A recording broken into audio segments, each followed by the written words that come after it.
Hello students.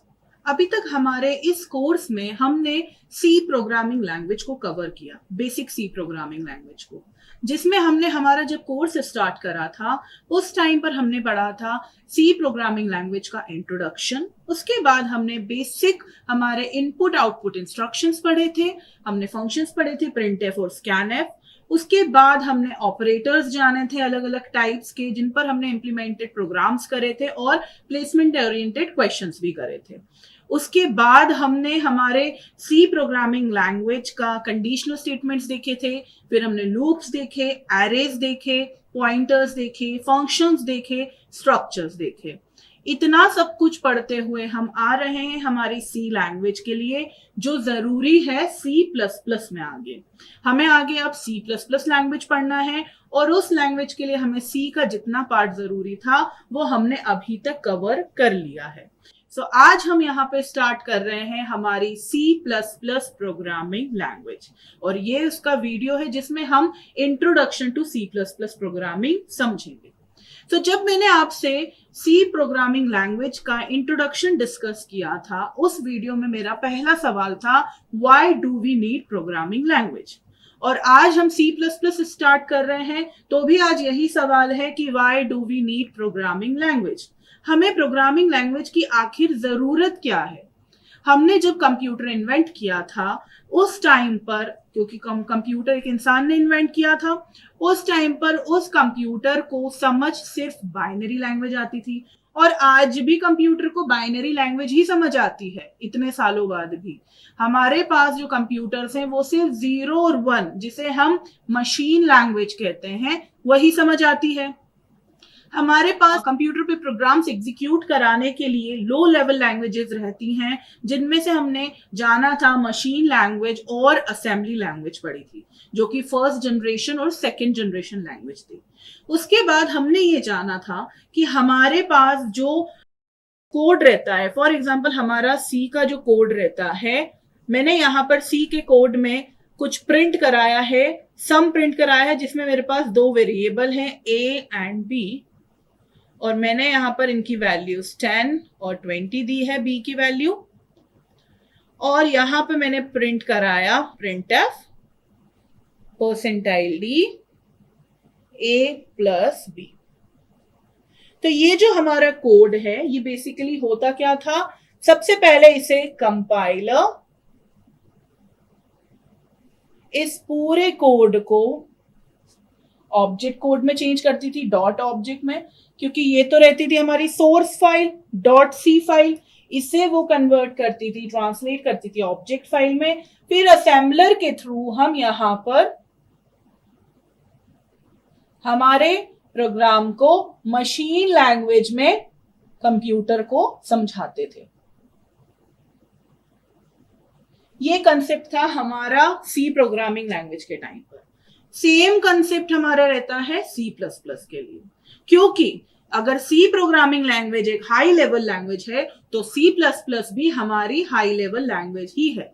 Low level language हमने पढ़ी थी असेंबली लैंग्वेज और मशीन लैंग्वेज, जो first generation second generation language थी। लेकिन जब मैंने आपको हाई लेवल लैंग्वेज डिस्क्राइब करा था तो उस केस में मैंने आपको बताया था कि वो लैंग्वेजेस जिसमें अब्स्ट्रैक्शन बहुत ज्यादा होता है। अब्स्ट्रैक्शन का मतलब ये होता है कि वहां पे डेटा हाइडिंग बहुत ज्यादा होता है, वो मशीन लैंग्वेज से ज्यादा क्लोज नहीं होती है, वो नेचुरल लैंग्वेज के ज्यादा क्लोज होती है। तो उस केस में जो हमारी हाई लेवल लैंग्वेज होती है, जो हमें बहुत इजीली समझ आ पाती है, उसे कंपाइलर के थ्रू या फिर इंटरप्रेटर के थ्रू हम हमारे मशीन लैंग्वेज में ट्रांसलेट करते हैं ताकि कंप्यूटर को वो समझ आए। तो ये जरूरत थी हमारी प्रोग्रामिंग लैंग्वेज की और हाई लेवल लैंग्वेज की, और ट्रांसलेटर का ये वर्क था हमारा। अब हम यहां पर एक नई लैंग्वेज पढ़ रहे हैं, उसका नाम है सी प्लस प्लस। हम सी प्लस प्लस जाने उससे पहले हमें एक कंसेप्ट पढ़ना जरूरी है जिसका नाम है OOP, that means object oriented programming. हमने अभी सी लैंग्वेज पढ़ी है पूरी, वो थी procedure oriented programming. Procedure oriented programming का मतलब हुआ कि एक एक स्टेप बाय स्टेप यहाँ पे टॉप डाउन अप्रोच लग रही थी, और यहाँ पर हम मोस्टली फंक्शंस के साथ में वर्क कर रहे थे। हमारे पास जो वेरिएबल्स थे स्ट्रक्चर्स के वो इतने बड़े नहीं थे, हम वहां पर रियल टाइम एंटिटीज यूज नहीं कर पा रहे थे, हम हमारे वेरिएबल्स के बिहेवियर्स एक्सप्लेन नहीं कर पा रहे थे। लेकिन यहां पर अब हम पढ़ रहे हैं OOP, that means object oriented programming. इसमें हर चीज एक ऑब्जेक्ट होती है और ये प्रोग्रामिंग जो प्रोसीजर होती है एक तरीके का मॉड्यूल है, इसको हम बोल सकते हैं, एक तरीके का डिजाइन है, प्रोग्रामिंग डिजाइन, जो आजकल डेवलपर्स के बीच में बहुत ज्यादा पॉपुलर है और मोस्टली डेवलपर्स यही यूज करते हैं। ये जो हमारा पैराडिम होता है, ये जो हमारा डिजाइन होता है, ये हमारे पास एक अलग अलग टाइप के कंसेप्ट्स को लाता है, जैसे एब्स्ट्रैक्शन, इनहेरिटेंस, पॉलीमॉर्फिज्म, इनकैप्सुलेशन। इसे हम एक एक करके समझेंगे। सबसे पहले हमें ये समझने की जरूरत है कि OOPM में जो ये वर्ड यूज करा गया है ऑब्जेक्ट, ये आखिर है क्या। ऑब्जेक्ट एक रियल टाइम एंटिटी होता है हमारे पास, जिसके खुद के कुछ कैरेक्टरिस्टिक्स होते हैं। इसको मैं आपको अपने रियल एग्जांपल में समझाती हूँ, रियल लाइफ के एग्जांपल में। अगर हमारे पास हम एक प्रोग्राम बनाना चाह रहे हैं, जिस प्रोग्राम में हम स्टूडेंट का इंफॉर्मेशन क्या करना चाह रहे हैं, डिस्प्ले करना चाह रहे हैं कंसोल पर, तो हमारे पास एक स्टूडेंट के लिए हम यहां पर एक क्लास बना देंगे, स्टूडेंट। अब इस क्लास के पास, स्टूडेंट जो क्लास है हमारे पास, इसके खुद के बिहेवियर्स हैं और वो स्टेट्स और बिहेवियर्स क्या हैं। फॉर एग्जांपल इसका हुआ रोल नंबर, सब्जेक्ट, नेम, ये सब क्या हो गए इसके स्टेट्स एंड बिहेवियर्स। अब इसी क्लास के हम बहुत सारे ऑब्जेक्ट्स बना सकते हैं। पहला ऑब्जेक्ट फॉर एग्जांपल हो गया राम का, हमको डेटा सेव करना है, जो हमारा रिपोर्ट कार्ड रहता है हम किस तरीके से सेव करेंगे। राम जो है वो रियल लाइफ में एग्जिस्ट करता है बच्चा, जिसका हम डेटा यहाँ सेव कर रहे हैं। राहुल का करना हो फॉर एग्जाम्पल, स्नेहा का करना हो, तो ये क्या हो गए, हमारे ऑब्जेक्ट्स हो गए और इनके खुद के बिहेवियर्स हैं, स्टेट्स हैं। और ये क्या हो गया, हमारा क्लास हो गया। क्लास का नाम हमने रखा है स्टूडेंट, जो कि अपने पास रखता है इन ऑब्जेक्ट से रिलेटेड फंक्शंस, जो हमें ऑब्जेक्ट से रिलेटेड मेथड्स कराना है, यहाँ पर उस वर्ड को हम मेथड्स बोलेंगे, वो कराना है। वो फंक्शंस, मेंबर फंक्शंस इस क्लास के अंदर होते हैं। इसको हम प्रैक्टिकली इंप्लीमेंट कैसे करते हैं, जब हम OOPM को हम जब समझेंगे ऑब्जेक्ट ओरिएंटेड प्रोग्रामिंग लैंग्वेज को, और हम क्लास कैसे बनाते हैं प्रैक्टिकली C++ एडिटर पे, तब और क्लियरली हमें समझ आएगा। सो ये होता है हमारा ऑब्जेक्ट और class. So object oriented programming language में हमें कुछ पॉइंट्स का याद रखना जरूरी है। पहला है हमारा कि इसमें सभी चीजें ऑब्जेक्ट्स होती हैं। हमारा जो डेवलपर होता है वो ऑब्जेक्ट्स को मैसेज की तरह पास कर सकता है फंक्शंस के अंदर। हर एक ऑब्जेक्ट का खुद का एक इंस्टेंस होता है, दैट उसी को हम बोलते हैं क्लास, टेम्पलेट को ही हम बोलते हैं क्लास ऑब्जेक्ट के। तो वो क्लास, उसके अंदर होते हैं ऑब्जेक्ट से रिलेटेड एट्रीब्यूट्स या बिहेवियर। ये कुछ की पॉइंट्स हमें याद रखना ऑब्जेक्ट ओरिएंटेड प्रोग्रामिंग के बारे में जरूरी है। ये हमारा जो एक ऑब्जेक्ट ओरिएंटेड प्रोग्रामिंग का एक सेपरेट टॉपिक भी रहेगा, जिस पर हम उसका प्रोग्राम्स भी करेंगे। अभी सिर्फ हम इंट्रोडक्शन समझने के लिए कि C++ का हमारा जो बेसिक सिंटेक्स हम बनाएंगे, बेसिक स्ट्रक्चर बनाएंगे प्रोग्राम का, वो किस तरीके से हमारा बनता है, उसके लिए सिर्फ अभी हम थोड़ा सा इसको शॉर्टली हम इसको समझ रहे हैं कि OOP होता क्या है। अभी ऑब्जेक्ट ओरिएंटेड प्रोग्रामिंग लैंग्वेज के कुछ बेसिक पिलर्स होते हैं। पहला होता है अब्स्ट्रैक्शन।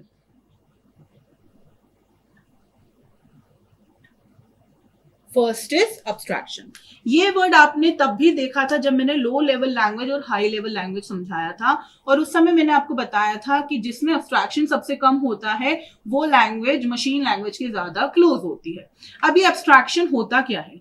बेसिकली अब्स्ट्रैक्शन का मतलब होता है कि हम हमारे यूजर को वही डेटा या वही चीज या वही कोड दिखा रहे हैं जो उसको देखने के लिए जरूरी है। यूजलेस चीज या जो एसेंशियल इंफॉर्मेशन नहीं है वो हम यूजर को शो नहीं कर रहे हैं, हम डेटा हाइड कर रहे हैं। तो इसके थ्रू हम क्या करते हैं, हम हमारे प्रोग्राम को ऑप्टिमाइज करते हैं और यूजर को सिंप्लिसिटी देते हैं। तो ये होता है पहला हमारा कंसेप्ट अब्स्ट्रैक्शन का, जो कि OOPM का कैरेक्टरिस्टिक है। दूसरा हमारे पास आता है इनकैप्सुलेशन। अब इनकैप्सुलेशन आखिर होता क्या है? मैंने आपको एक एग्जाम्पल दिया था स्टूडेंट वाला, मैं अब आपको दूसरा एग्जाम्पल देती हूँ। फॉर एग्जाम्पल मेरे पास एक कार है मारुति सिलेरियो, और इस कार के कुछ बिहेवियर्स हैं, कुछ इनके एट्रीब्यूट्स हैं। वो क्या है? पहली चीज इसका मॉडल नंबर, दूसरी चीज इसका मॉडल नंबर हो गया, फाइन। अब ये तो इसका हो गया एट्रीब्यूट। दूसरा एट्रीब्यूट क्या हो सकता है इसका? वर्जन। तीसरा एट्रीब्यूट क्या हो सकता है? एयरबैग है कि नहीं, कि ये ऑटो वर्क करती है कि नहीं, कि मैनुअल है। ठीक है, अब इसके ये तो वर्क हो गए हमारे एट्रीब्यूट्स। ऑटो और जो मैनुअल मैंने बात करी, ये क्या हो गया इसके फंक्शंस। ऑटोमेटिक है या मैनुअल है, ये क्या हो गए इसके फंक्शंस हो गए। उसके बाद इसका एक और फंक्शन हुआ लाइट फंक्शन, और कोई फंक्शन हम यहां पर यूज कर सकते हैं ड्राइव करते टाइम, रिवर्स फंक्शन।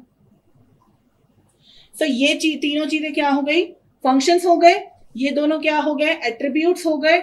तो wrapping up of data, that means हम यहाँ पर हमारा जो ऑब्जेक्ट है मारुति सिलेरियो, उसको हम हमारे उसके जो एट्रीब्यूट्स हैं और उसके जो फंक्शंस हैं, और उन एट्रीब्यूट्स और फंक्शंस को जो डेटा मिलेगा, जो इनपुट डेटा मिलेगा, उन्हें बाइंड करना इस तरीके से कि हमारा डेटा और फंक्शंस प्रोटेक्टेड रहे, कोई भी उसमें प्रोग्राम में हमारा किसी भी प्रकार का कॉम्प्लिकेशन ना आए, उसको सिक्योरिटी मिले, वो हमारा हम कर पाते हैं इनकैप्सुलेशन के मेथड से।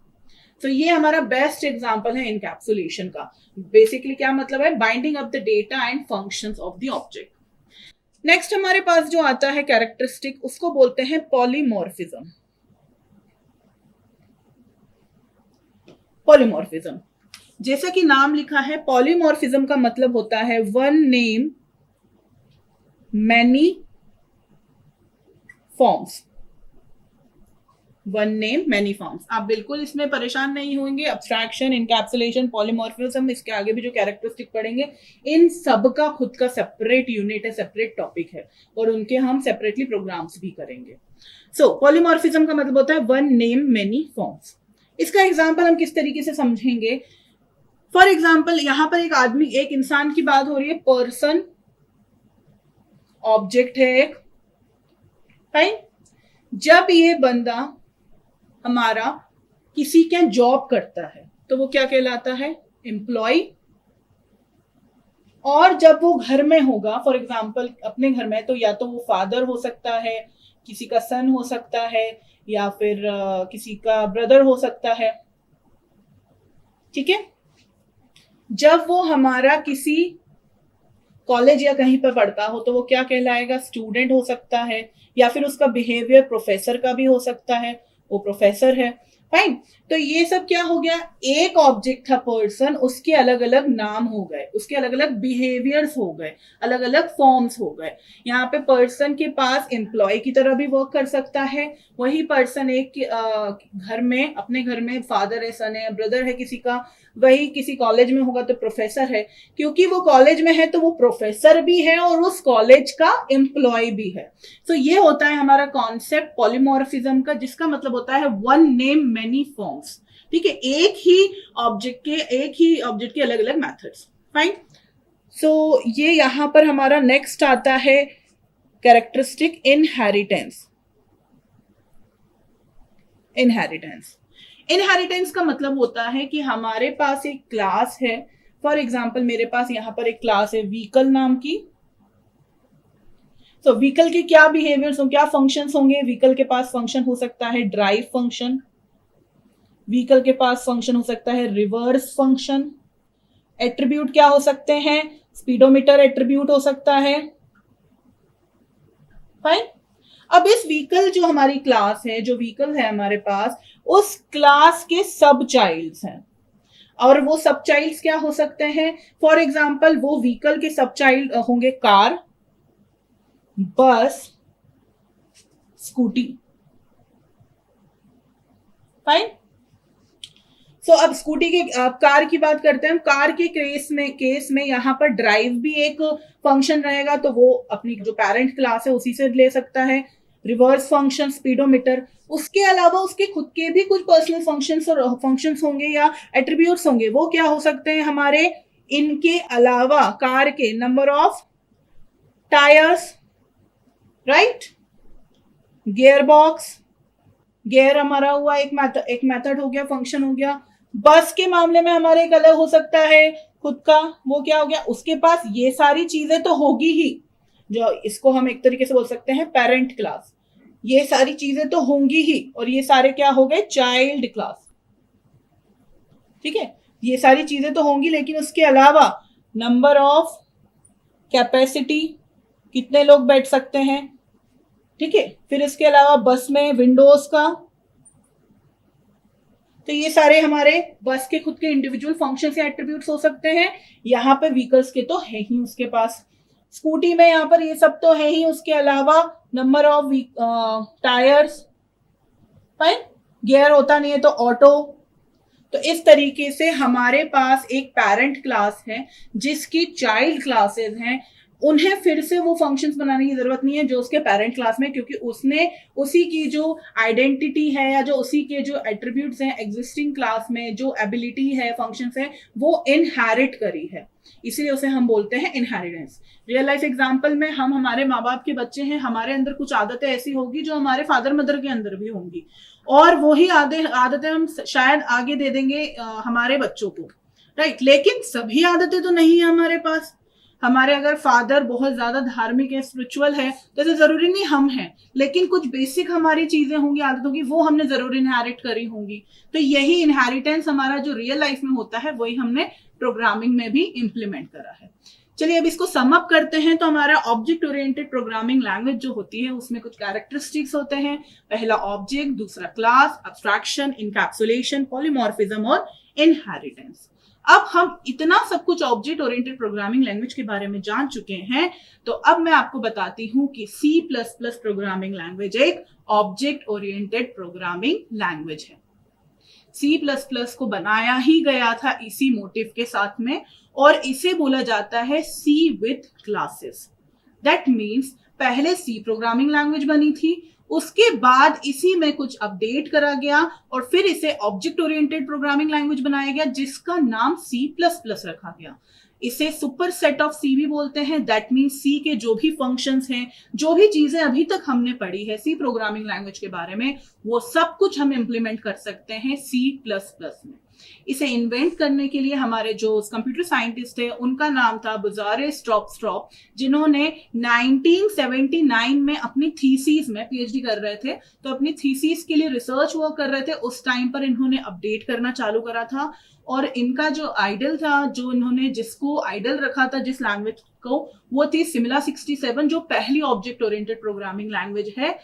लेकिन उसमें कुछ प्रॉब्लम्स थी, वो काफी स्लो थी, तो इसलिए उन्होंने C, क्योंकि काफी फास्ट थी, तो उन्होंने दोनों के एडवांटेजेस को कंबाइन करके एक लैंग्वेज बनाई C++। लेकिन C++ भी प्योरली ऑब्जेक्ट ओरिएंटेड लैंग्वेज नहीं है, क्योंकि हम इसमें अभी भी फंक्शंस का यूज करते हैं। Purely object oriented programming language वो होती है जिसमें सभी कुछ ऑब्जेक्ट्स होते हैं।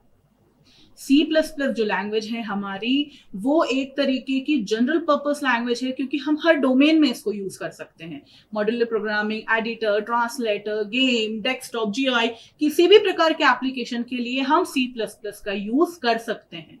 इसके पास फीचर्स लो लेवल लैंग्वेज के लिए भी है और हाई लेवल लैंग्वेज के लिए भी है।